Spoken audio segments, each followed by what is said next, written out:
Alhamdulillah, nahmaduhu wa nasta'inuhu wa nastaghfiruh wa na'udzu billahi min shururi anfusina wa min sayyiati a'malina may yahdihillahu fala mudilla lahu wa may yudlilhu fala hadiya lahu.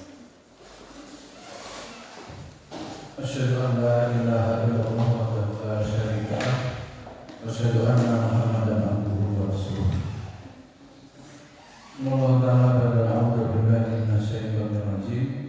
Bismillahirrahmanirrahim. Ya ayyuhalladzina amanu taqullaha haqqa tuqatih wa la tamutunna illa wa antum muslimun.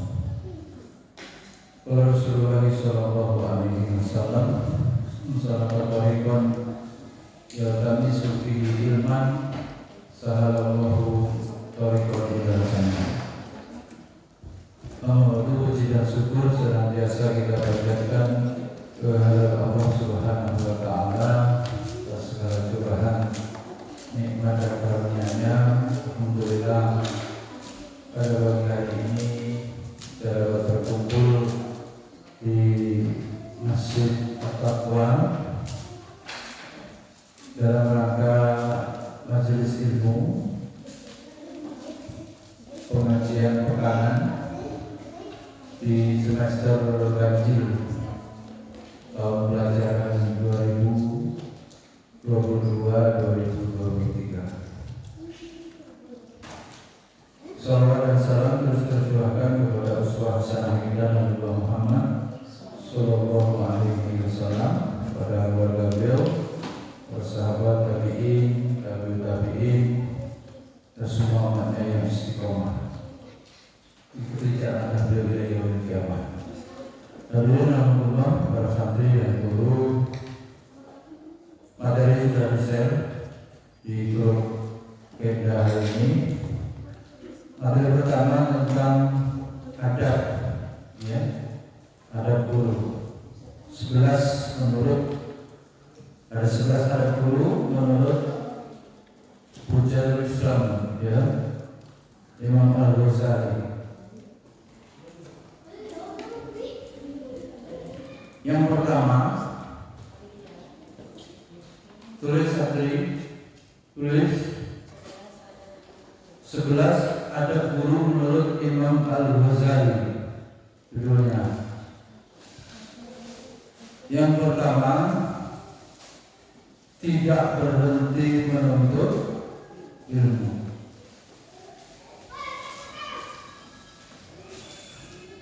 Yang pertama, tidak berhenti menuntut ilmu.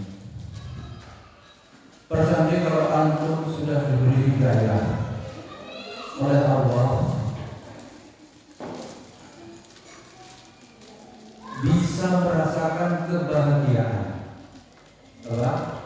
bisa merasakan kebahagiaan apabila mendapat ilmu atau belajar atau hidayah.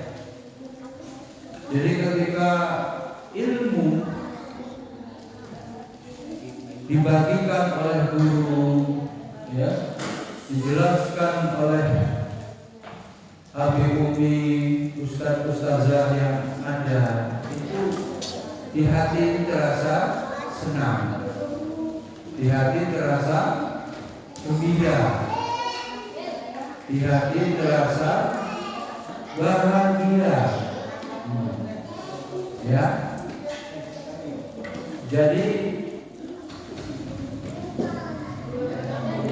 setiap hari sebagai motto, ya, harus tambah ilmu dan tambah amal. Ya, baru santri setiap hari harus menambah ilmu dan menambah amal. Long life education. Para guru pun demikian. Kita dapati orang-orang yang alim itu sangat tawadhu, ya, sangat rendah hati, sangat berada lantaran dia membawa ilmu, yang ilmu itu berpengaruh kepada sikap dan perilaku hidupnya. Sering dikatakan seperti filosofi padi. Semakin berilmu, semakin merunduk, semakin berisi padi itu semakin menunduk kayak begini kan. Awalnya padi itu begini. Perhatikan nanti. Awalnya padi itu tegak, lama-lama berisi, menunduk, melungkung ke bawah sampai akhirnya menguning. Api-apinya mencar, uminya mencar, dan hidup. Jangan api-apinya di belakang, tadinya hidup. Mencar.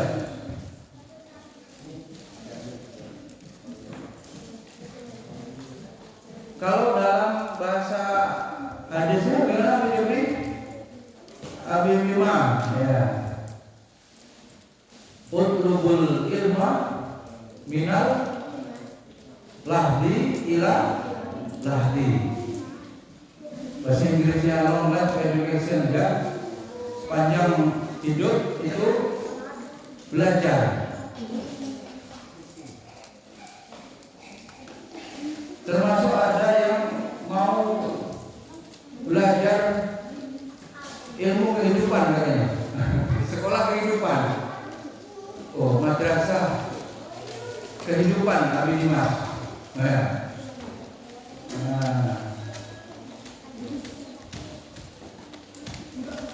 Iqra bismi rabbikal ladzi khalaq.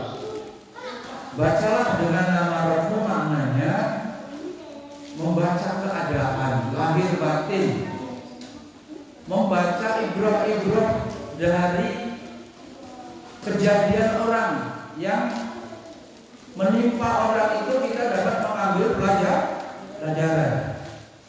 Ya. Menuntut ilmu tidak ada batas akhirnya, Pak Santri.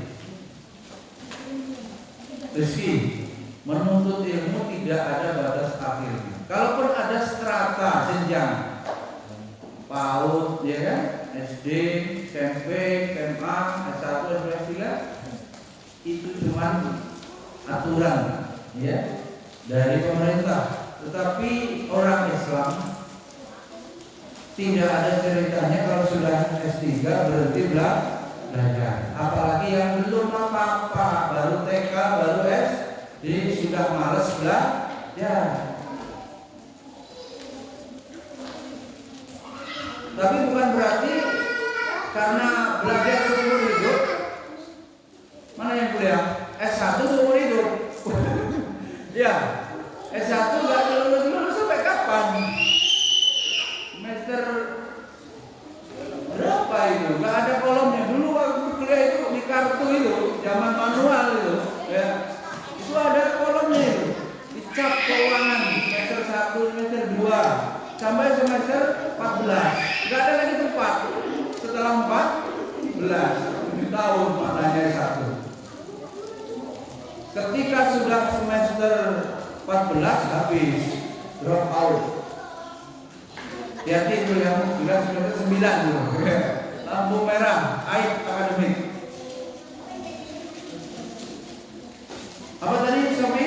Yang pertama, tidak berhenti menuntut ilmu. Siapa yang merasa ilmunya sudah khatam? Nah, bikin. Belum, nggak ada yang khatam. Udah. Lokan al-bahru tidak ada di kalimat Rabbi lana bilal qabla an tanfada kalimat Rabbi wa rajina bi madad. Baik, yang kedua, Chandri tulis. Imam Al-Ghazali menerangkan adab yang kedua, bertindak dengan ilmu. Nah, kebijakan sikapnya Nabi Muhammad berdasarkan ilmu, memutuskan perkara berdasarkan ilmu. Orang alim, guru, hendaknya berdasarkan atau bertindak berdasarkan ilmu.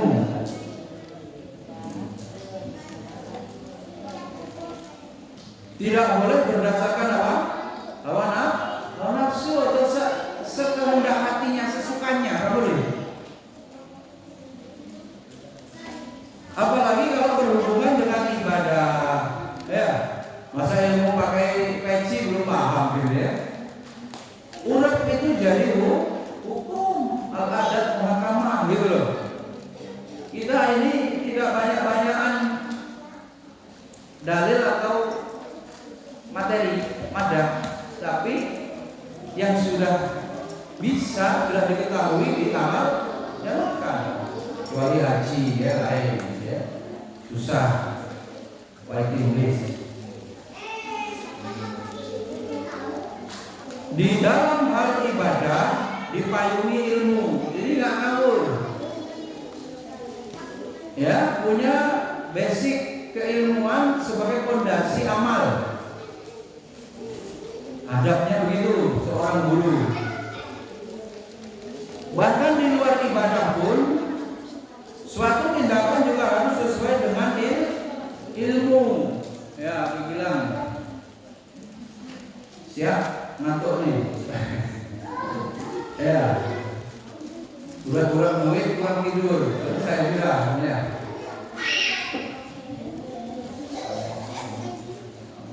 Kalau kita melakukan kebijakan berdasarkan ilmu, kebijakan itu sudah benar secara ilmu, tentu bisa diikuti orang-orang yang juga punya ilmu, yang mau belajar. Yayasan pakai kebijakan berdasarkan ilmu, tapi gurunya punya prinsip berdasarkan selera kawan nafsu nggak ketemu. Gitu.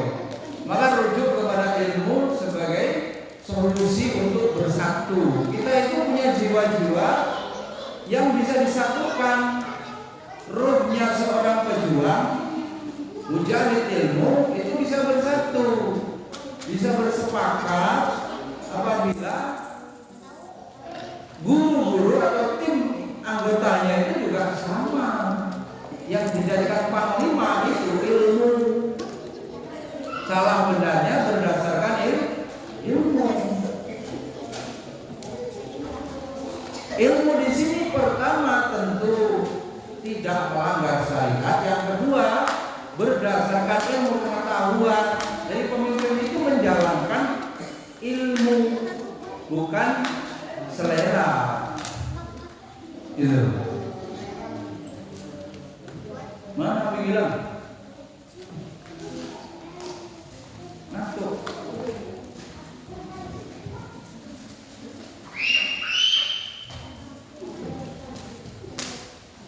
Nah, bagi guru-guru yang ingin mimpin, yang ingin mimpin dalam struktur kepemimpinan middle manager apapun, wali kelas, ya, apalagi, atau kepala sekolah,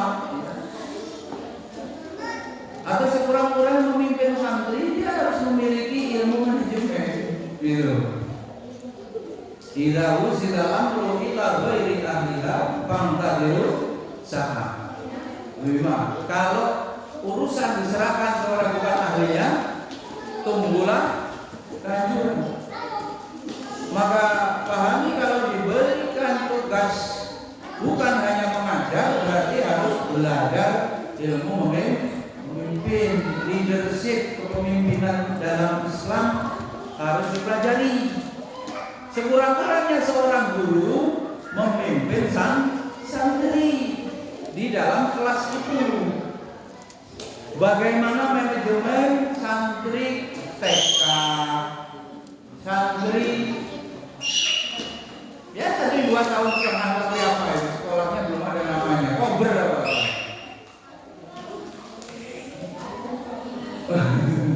Si desa sehat ya, dan masuk lagi. Baik, itu yang kedua. Yang ketiga, tulis. Senantiasa bersikap tenang. Menurut Imam Al-Ghazali, adab guru senantiasa bersikap tenang. Al-Ghazali, mana bukunya? Apa? Udah bisik-bisik nanti dimarahin Imam kalau nggak bawa buku. Iya. Al-Ghazali, mana bukunya? Perhatikan.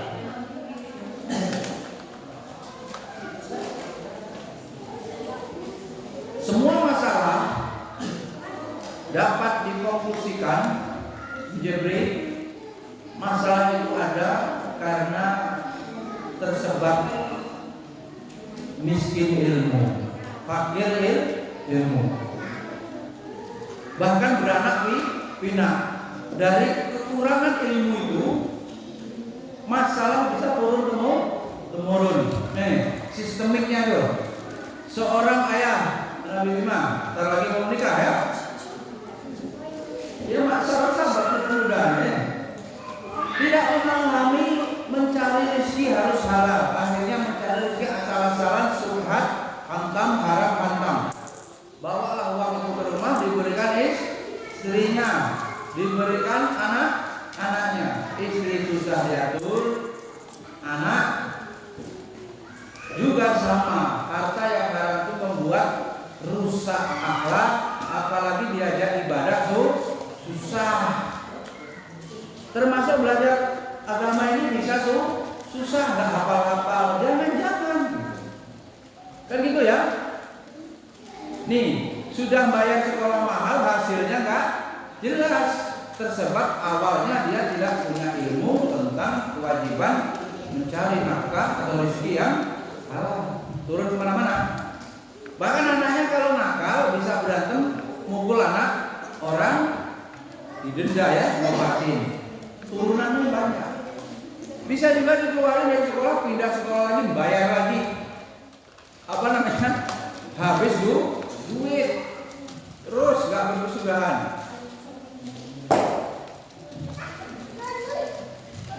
Jangan-jangan itu karena kurang ilmu. Nah itu. Contohnya lagi. Guru kalau kurang ilmu gimana Bu Jabri? Guru si A masuk, santri mengikuti dengan baik, damai, peace ya. Peace. Enak belajar. Aman. Guru yang kurang ilmu, segala cara tetap santrinya tidak mau mengikuti pelajaran dengan kondusif atau dengan baik. Akhirnya ada yang berantem. Akhirnya materinya tidak tuntas.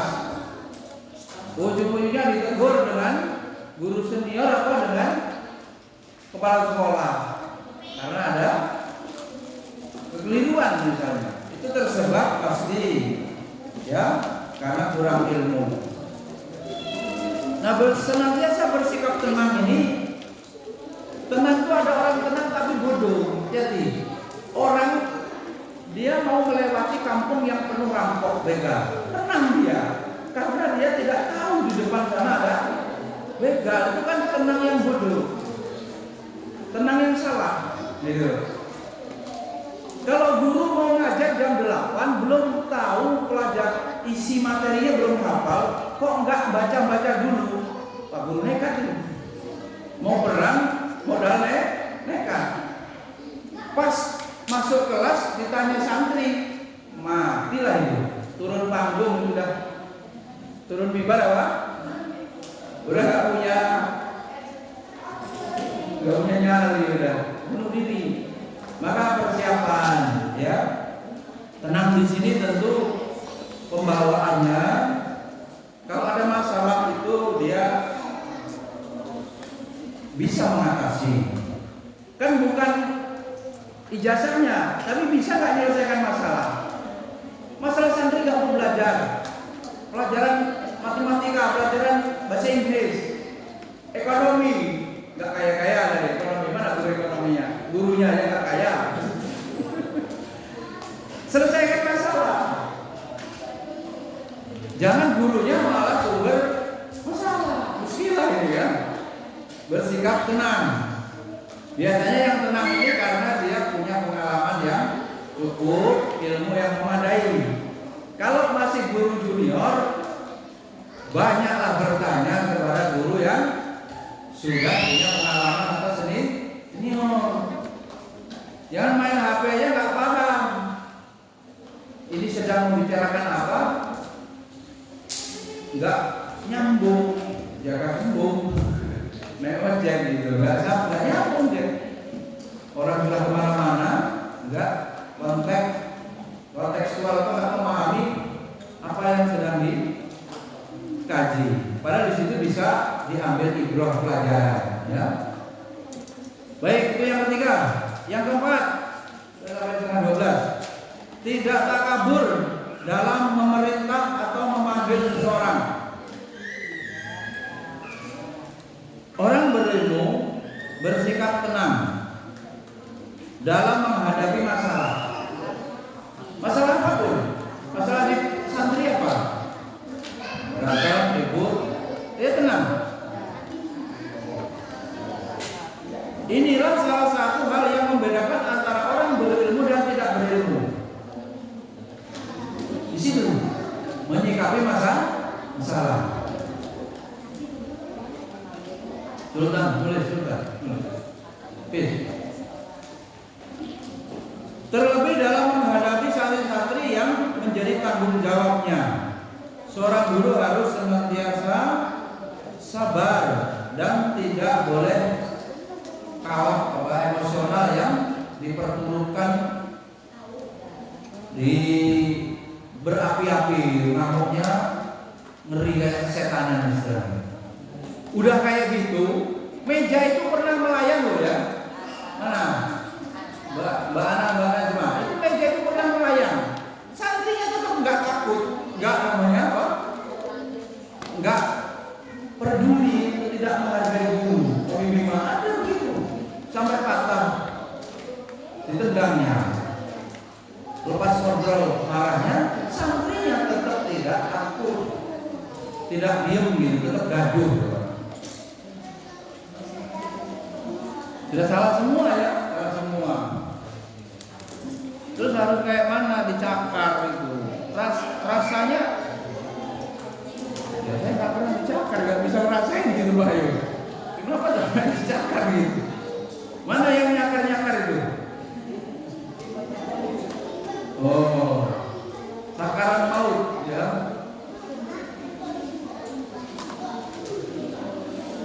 Ada apa lagi? Kekerasan pada guru, bukan kepada santri, malah gurunya diserang. Ya.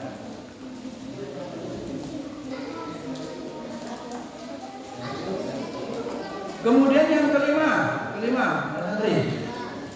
Mas Raf, nanti dicek, nanti disuruh kultum materi ini loh, Ibu Bima terutama. Bersikap lemah lembut terhadap murid. Mungkin muridnya salah, saat itu dimarah, tapi setelahnya selesai. Jangan awet gitu ya. Dendamnya sampai seumur hidup, nggak boleh ya. Dan marahnya itu ya cuma supaya berubah. Setelah itu kalau dia sudah tidak salah ya sudah, nggak usah guru itu apa membawanya, udah jengkel terus atau stigma negatif terus menerus. Santri itu udah ada nakal, setelah dia pas nggak nakal dianggap nakal, nggak boleh ya. Jadi harus adil sesuai dengan keadaannya. Bersikap lembut terhadap murid sangat dianjurkan. Orang alim itu pembawaannya begitu.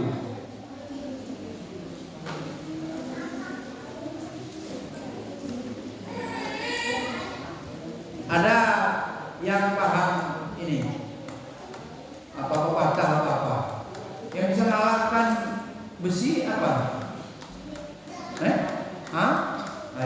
Air sifatnya apa ya? Lembut, bisa merasuk, kemudian sela-selanya pori-pori besi lama-lama karatan. Jadi santri sekeras apapun latahnya, mau pakai sedotan, ya 1 meter sedotannya. Gimana bilang? Santri sekeras apapun yang bisa mengalahkan adalah kelembutan. Ya. Keras sama keras, api sama api, bertumpahan darah. Semakin membara, apinya semakin besar. Ya. Sekarang santri itu bisa kita kalahkan, tapi pas dia marah, sedang meledak-ledak, enggak pula kita imbangi lebih marah lagi, ya. Malah kontra. Biasanya dielus sebenarnya. Secara psikologi diusap. Ini ya, apa namanya? Kepala yang belakang. Kalau laki-laki sejenis, ya kan, usap. Itu dia darahnya nanti kalau orang itu orang barat putih itu kelihatan ini. Yang merah jadi redup. Dan orang hitam orang Indonesia hitam nggak terlalu kelihatan merahnya itu. Tapi kalau diusap dia seperti lampu yang meredup gitu, artinya emosinya sudah mulai turun. Tapi kalau sama-sama ngegas, gas-gasan, gaspol, udah selesai. Jangan-jangan meja terbang. Selesai. Jadi apa? Jadi arena pertempuran antara guru dan termasuk yang perempuan bisa jabat-jabatan gak karu-karuan, guling-guling ini. Ya, itulah virus jambak.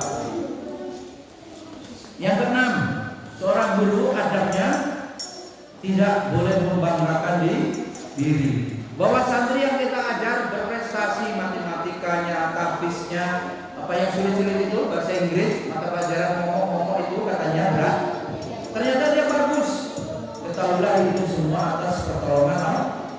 Bukan kehebatan semata-mata guru, bukan karena guru itu semata. Atas usaha, ya, ikhtiar guru dalam mengajar, Allah memberikan pertolongan santri menjadi paham.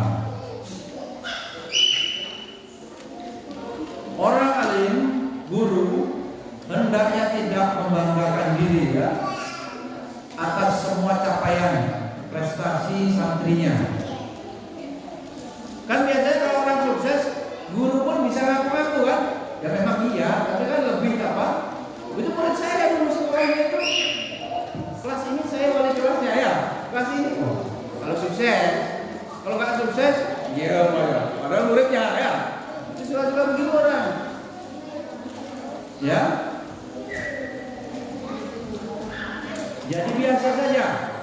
Sikapnya biasa saja, tetap berusaha supaya santri berprestasi, namun keberhasilan itu kembalikan kepada Allah. Ujub namanya, tidak boleh melanggar diri. Orang alim itu penyakitnya apa? Dijabri mudah sombong atas ilmu yang dimiliki. Dia bisa punya ilmu juga kalau diberi hidayah oleh Allah. Sekarang ini kepleset di kamar mandi, ya, sarafnya kejepit, lupa ilmunya, selesai, tidak lagi dihormati. Kalau Allah mau, jadi apa-apa yang kemudian ada pada diri kita dianggap sebagai sebuah kelebihan, tetap tidak lepas dari pertolongan dan izin Allah. Yang ketujuh, dicek catatannya. Diberi cek. Yang ketujuh, para santri, adab seorang guru mengajukan pertanyaan. Ya, santri, mengajukan pertanyaan yang bisa dipahami orang yang lamban.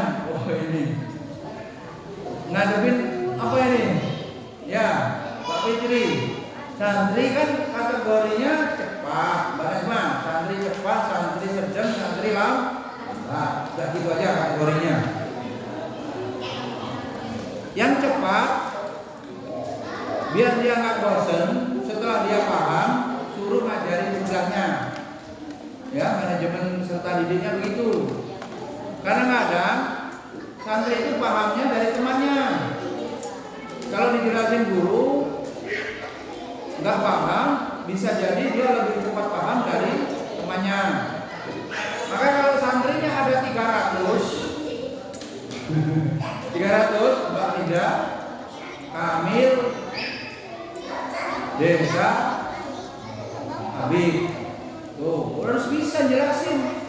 Habib, outnya cepat, sedang, lambat. Yang mana? Ya Pak Fitri? 6, Pak Fitri anaknya 6 tuh ya. Oh sekarang ini sama ya, dibagi ya. Jadi sama, guru out sama guru kafis. Yang kafisnya cepat, Kamil atau Habib atau Desa atau sama. Jadi punya ini data itu. Habis ini tahu nggak? Ini Rizky ngapalnya cepat, Pasang ngapalnya cepat. Siapa lagi? Ashraf kelas 6. Jepang, Kintaro. Siapa lagi? Siapa lagi satunya ya? Ini Hafiz. Mana yang cepat? Mana yang sedang? Mana yang lambat? Apa ada yang amit-amit? Enggak, pula masuk lambat. Sangat lambat mungkin. Ya udah itu sekuatnya aja lah hidup. Yang penting dia tidak berbuat walaupun situ bilar gitu aja. Sekuatnya dia tambah apa? Kebalan. Tuh. Tapi Zuka sudah pernah jadi guru Abdullah. Santri itu ada begitu. Ada yang cepat paham, ada sedang, ada lambat. Ya.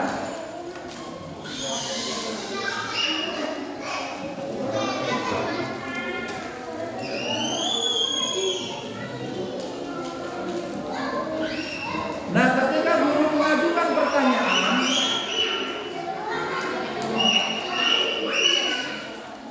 apa yang ditanyakan kepada santri? Khatibun nas ala qadri ilmihim. Ini kaidah. Nah, perhatikan. Disuruh dulu bilang. Menyampaikan sesuatu sesuai dengan kadar akalnya. Maksudnya gimana? Ini guru harus memiliki keleluasaan Mas. Bisa memetakan kualitas santri sehingga kalau santri si A ini harus dijelasin 2 kali dia langsung jelasin 2 kali, jangan kali nggak paham. Santri C ini harus 3 kali juga 3 kali. Sikap membedakan perlakuan sesuai dengan kadar intelektualnya harus dilakukan. Ya. Kalau sekarang ini dicampur, ini dengan maksud anak-anak itu supaya akrab dengan majelis ilmu, bukan akrab di depan PlayStation, bukan akrab di depan TV.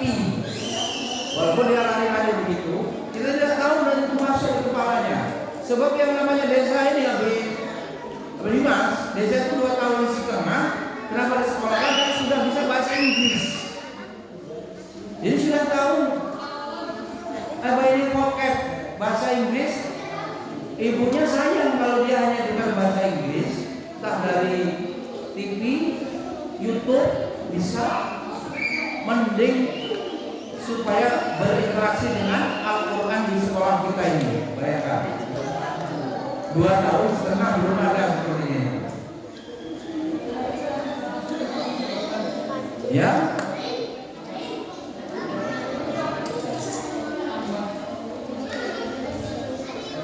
Ilmu jiwa sesungguhnya yang paling berat itu menjadi guru, gitu. Hasilnya ya. Kalau dia tidak punya ilmu jiwa, memahami karakter santri, model-model anak ini, setelannya gimana bahasa saya ini? Setelannya Alifia itu gimana ini? Setelannya siapa ini? Abid gimana? Harus paham. Selahnya, cara supaya mau menerima pelajaran. Dia harus pemahaman individu setiap santri, mau nggak mau belajar psikologi pendidikan, psikologi anak, dibaca saja bisa didiskusikan.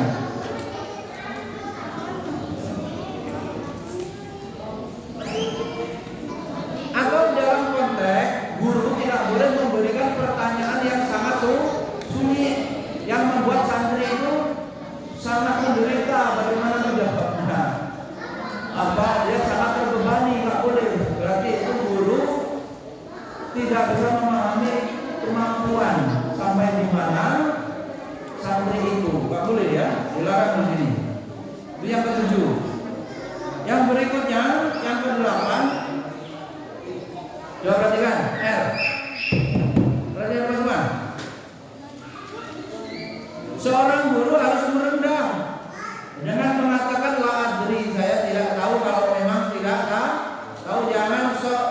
tahu segala ilmu, emangnya sakti mandraguna mau dikuasai semua. Ada ruang-ruang yang kita itu tidak tahu ya, dalam pembagian domain gitu ya. Orang tahu, kita tidak tahu. Bahkan santri bisa jadi lebih tahu duluan kalau santrinya update, gurunya status quo, guru Jambi gitu. Jangan dia enggak ada penambahan ilmu. Maka merendah bukan berarti rendah, gitu ya. Tidak menonjolkan ilmunya itu baik, ya. Apalagi memang tidak paham, bisa dipending. Tapi di mana maju di tengah, dipisahin. Bang, mana tulisannya? Yang di samping nama di tengahnya dulu.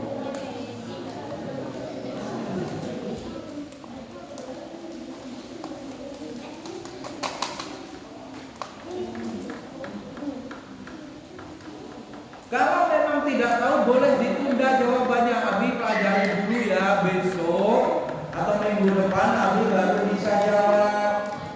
Santri boleh nanya ke Abi yang lain tentang hukum, tentang materi ini. Abi belum bisa jawab, Umi belum bisa jawab. Itu lebih selamat sebagai guru. Enggak dulu. Sudah sesat nyesatin, salah jawab, salah hukum, diralat, repot. Kalau sudah disimpan sama santri, ilmu itu khawatir diamalin ternyata salah. Ini ada ya. Jangan merasa sok tahu.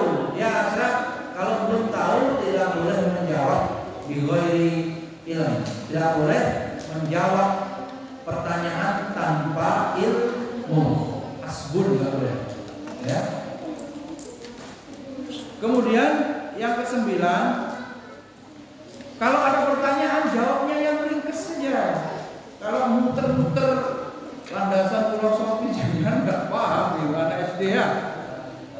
Cara mengambil dalilnya begini ya, Jibril. Istidlal itu berkelamaan. Memang umat biasanya suka yang konklusi yang ringkas, hukumnya halal haram ubah hukum taklifi itu ya.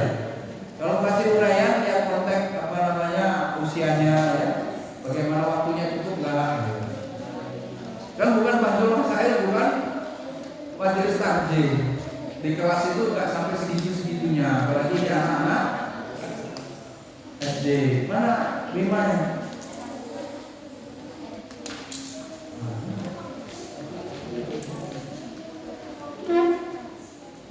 Oh, hilang muridnya kemarin.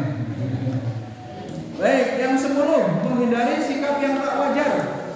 Guru-guru, sikap yang tak wajar dilarang oleh Imam Al-Ghazali. Adabnya seorang guru hendaknya wajar sikapnya terhadap murid-muridnya. Ia tidak perlu bersikap terlalu galak, keras, atau kelewat lembut. Ada salah, asal dia suka, dia kepada santri itu senang. Akhirnya dia salah pun mudah memaafkan, berarti tidak adil. Kalau dia tidak suka, dia salah kecil dibesar-besarkan.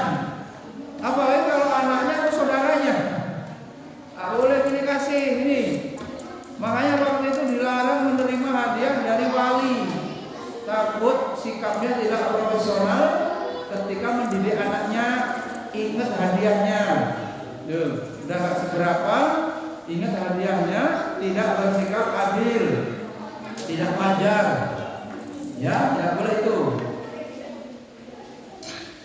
Sesuai sikon, ya kan? Pas ngajar Najib, Bima, adik kandung, ngajar Sakila, adik kandung pula, salah dibiarin, tidak boleh. Tegakkan hukum sebagai apa? Panglima istilahnya, kebenaran berdasarkan ilmu, kemudian peraturan ditegakkan. Yang ke-11, mendengar dan menerima argumentasi dari orang lain. Jadi kalau di grup ada kesalahan guru, dipahami supaya guru yang membaca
kakinya kesandung, mulutnya mengajung sakit, ya tangannya mencari obat, ya. Umpamanya hafalannya hilang, balikin, tanya sama guru tapis, kok hafalannya hilang? Tanya sama wali kelas, ya. Di rumah mengerjakan enggak? Masalah itu menjadi masalah bersama, ya. Tidak menjadi saling mencari apa tersangkanya, enggak, ya. Baik, ada tambahan 7 rahasia guru dasar supaya lebih membekali, ya, di awal di pekan pertama ini. 7 rahasia guru dasar. Menjadi guru yang berpengaruh, guru yang dirindu, guru yang punya pengaruh dahsyat. Yang pertama, memiliki visi mengajar. Visi itu pandangan ke depan, mengajar dia itu jelas. Anak ini panjangnya nanti, panjangnya maksudnya lulusnya nanti ulama, gitu. Usia 25 tahun layak disebut ahli fikih, ahli tafsir, ahli apa akidah, mujtahid, mufassir, muhaddis. Jelas sekarang tingkatannya SD, ya dasar-dasar untuk bisa ke sana melahirkan kader ulama. Bagaimana caranya? Paham. Kalau kemudian ingin dikembangkan ilmu yang fardhu kifayah, mau jadi profesi apa? Insinyur kan, dokter kan, ahli IT, utamakan dia juga bisa menjadi guru atau orang soleh. Itu yang pertama, baru ditambah dengan profesi yang bersifat pengetahuan umum. Apakah dia menjadi pilot, belum jadi pilot, tapi dia beriman, dia soleh dulu, dia syukur bisa berdakwah, sekurang-kurangnya jadi orang soleh dahulu. Minimalnya jadi guru keluarga. Masa gereja harus jadi guru keluarga, baru kemudian mendalami ilmu yang sesuai apa? Bakat minat, gitu. Sesuai bakat minat. Misalnya Ustaz Dimas, MTS, UA, jurusan agama pasti. Kuliah kan jelas-jelas itu dicetak jadi ustaz, mengabdi berdakwah 1 tahun. Setelah itu belajar ilmu komputer di Lasdai, beasiswa ini apa namanya install untuk urusan IT, urusan komputer. Setelah itu hafal Quran lagi di Jawa. Jadi siap jadi guru keluarga, memiliki keterampilan dunia komputer, bisa program bisa, tapi juga sebagai guru keluarga. Kalau sekarang jadi guru di ICA, tambah berarti ya mengembangkan ilmu-ilmu agamanya yang dulu dipelajari. Ya, sudah juga bisa sorenya tetap dunia komputer bisa dipegang, selesai mengajar. Kan bisa begitu.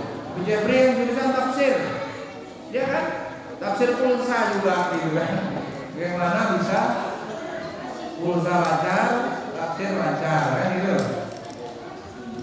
Punya visi mengajar, visi memiliki kesamaan dengan impian. The power of dream. Ada nggak yang pengen sukses apa gitu? Apakah dalam ekonomi, apa sukses sosial, apa sukses sebagai ibu rumah tangga, anaknya 20 jadi ustadz semua. Karena nanti turunannya pahalanya akan balik ke ibunya, ya kan? Ada yang begitu. Kalau mimpinya aja nggak pernah, udah nggak salah di hidupnya cuma seperti air mengalir. Ya Beri harus punya visi, ya, mimpi, the power of dream. Dimimpikan, disebut-sebut dalam doa, afirmasi positif, istilahnya nanti bisa diijabah jadi kenyataan. Tuh. nggak benar hidupnya itu apa kalau nggak punya visi. Hidup sehidup-hidupnya, ya kan? Masalah, ya. Orang kalau udah punya tujuan, dia istiqomah meniti tujuan itu sebelum apa istilahnya itu?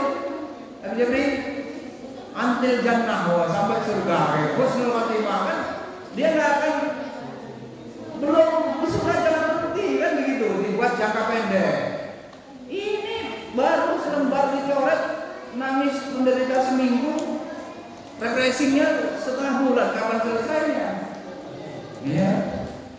Buat makalah belum jadi. Korek tadi, tapi Bima kan? Apa ini? Rek. Mana jadi makalah Bima ya? Sepan ya. No ini baik dari ngajarin ya. Yang kedua sekarang, cinta nggak mengajar itu? Seneng nggak jadi guru itu? Kalau nggak seneng berhentilah. Kalau mau kali kaya salah jurusan. Guru itu khidmah gitu. Gimana Gus Kausar Abi Jabri? Jadi guru itu bukan pekerjaan tapi khidmah kepada agama, pengabdian kepada agama. Cuma milihnya di yayasan ini, milihnya di sekolah Islam ini salah. Tapi pada dasarnya khidmah itu tidak boleh dikotori dengan muatan materi ya. Bahwa cinta mengajar, bukti bahwa kita cinta dengan mengajar adalah bahwa mengajar yang kita jalankan itu sebuah ya menjadi passion kita. Memang kita begitu. Guru sejati itu nggak di kelas suka kalau ada orang yang bertanya dia jawab gitu. Di mana-mana dia ketemu dia bisa menjadikan forum apa? Forum pengajaran gitu ya. Mbak Ida yang menyeberang laut di kapal ngobrol, ada orang bingung ada kiblat kapalnya ini belok sana sini, ajari bagaimana sholat di kendaraan, ya. Di kapal juga ada organnya, jangan nyawer gitu kan. Nanti kapalnya tenggelam gitu ya. Banyak ya momen-momen yang kemudian bisa dijadikan. Dulu ada buku ini yang kalau ingin baca itu Sekolah yang Membebaskan. Jadi nggak urusannya gedung, tapi bagaimana intent terjadi interaksi ilmu. Belajar itu akan Bima, interaksi diri kita dengan sumber belajar. Kalau Abi WA, Abi Bima pelajari link ini, tanyakan, itu belajar. Kalau Abi Bima sambil di kamar, itu interaksi individu atau diri kita ini dengan sumber belajar. Sumber belajar di antaranya adalah link-link ilmu di dalam HP itu tidak bisa. Jadi kalau di share itu akan ditagih itu, hati-hati, ditanyain itu. Jangan selesai begitu saja aman. Nggak aman itu, harus ada produk. Dan yang kurikulum merdekanya produknya apa kalau SDB?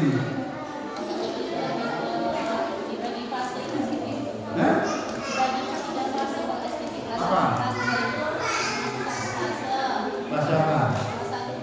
Nyakar. Maksud nyakar bahasa apa? Bahasa apa? Dasar.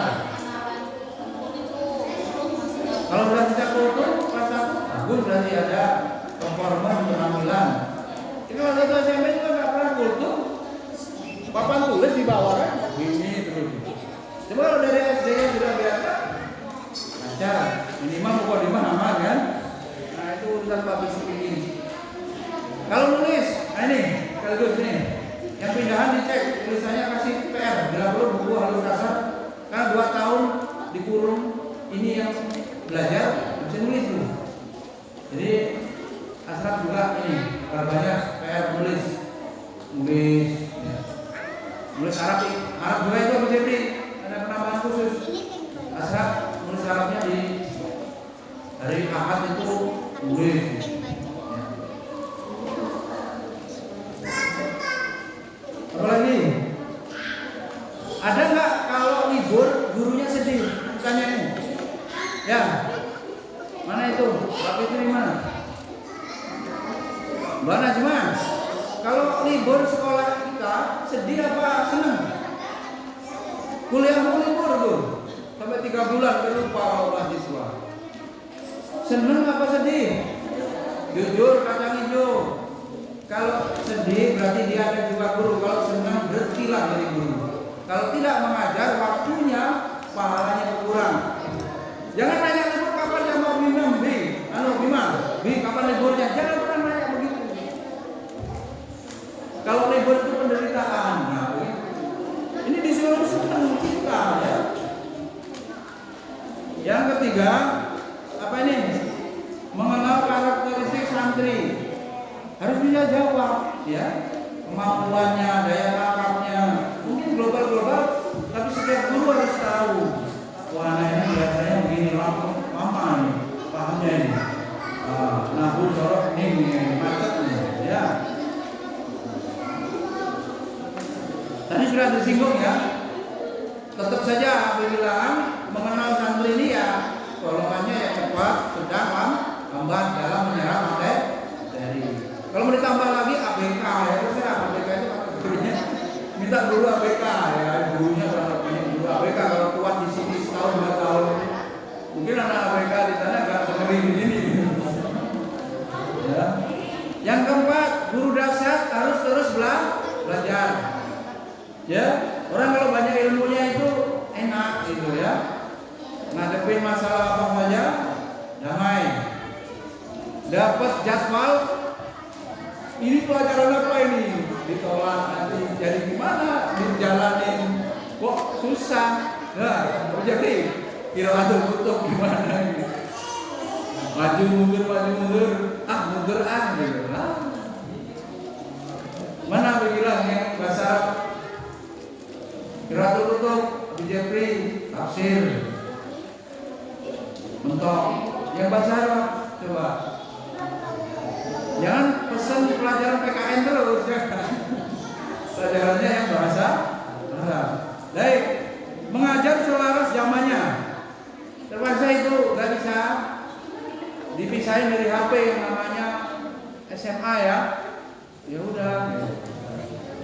Kalau pisah dari HP gimana rasanya? Zamannya udah kayak gitu.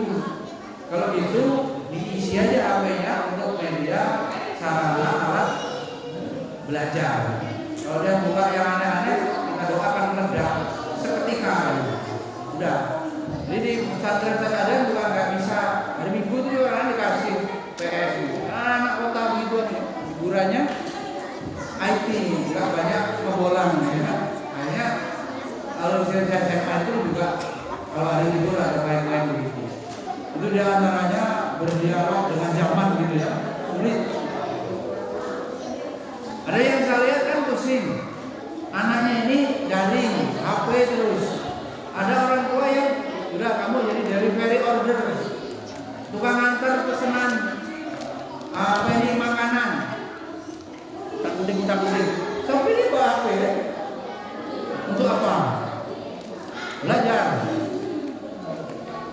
Baik, terus belajar ya. Jangan jadi guru jumut ya. Gurunya karena ilmu, kalau sama santrinya, kalau bisa zaman. Kemudian guru ini siap menerima masukan ya. Itu karena cinta, karena kasih sayang, katresnan dan cinta kasih menasehati. Ada yang gayanya berapi-api, keras, suaranya, intonasinya, ada yang lembut. Terima aja, tapi tujuannya tetap baik. Jadi guru harus terbuka menerima masukan. Yang terakhir, dekat Sang Pencipta. Apa-apa tanyakan kepada Allah. Ini mau ngajar santri SMA namanya Habib Bima. Gimana cara ngajarnya ya Allah supaya hatinya menerima hidayah. Ini mau ngajar taruh, mana taruh?